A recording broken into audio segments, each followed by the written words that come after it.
უკანასკნელი ანატორელის ჩანაწერები.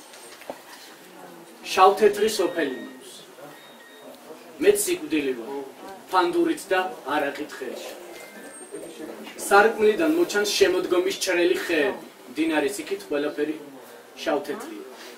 გარეთ დავტოვეთ ცხენი, სახლი, ჩემი ბავშვი. გაღმ სოფელში 100 კილი აყავთ.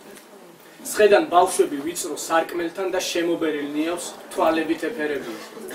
სარკმლის გარეთ ჰაერია, შიგნით სიჩუმე. სიცოცხლის მძევლად ჩემი ცოლი დავტოვე სახლში. ჩემი შვილებიც აქ არიან. მე აღარ ვსუნთქავ, რომ ჰაერის მარაგი დარჩეს.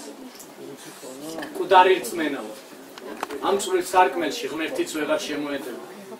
ჩემი სწორფერი მდინარის გაღმა დგას და არ სუნთქავს. ყვავილები არ საუბრობ. აქ ასე ვარიგებთ ბავშვებს, იხმაურებთ ბავშვებს, ბეღურებივით შემოსახლებულებს, სიკვდილ შეყრებს. ჩემი მარტოდ ყოფნის ღმერთი. წევარ და სიკვდილს ველოდები როგორც გაღვიძებას. შენ გამაჩინე დედაჩემი, შენი ტკივილი. სიზმარში ვხედავ გაღმდარჩენილებს, მოდიან და სახეზე მკოცნიან, მეფერებიან. ნუღარ ტირი ხარ, ვამბობ, მაგრამ არავინ ტირის. ჩემს გვერდით ჭირ შეყრილი ქალი აკვანს არწევს, იქ კი გოგოა, წინა ზაფხულს დაბადებული. სიკვდილის მძევლები ვარ. სიკვდილში ვდგავარ, სიცოცხლეში, ვეღარ გავიგე.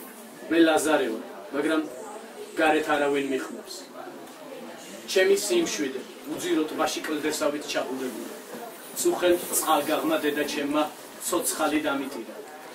დღეს მგონი ვკვდები, ვეღარ ვსმუხ, ვეღარ ვიცი.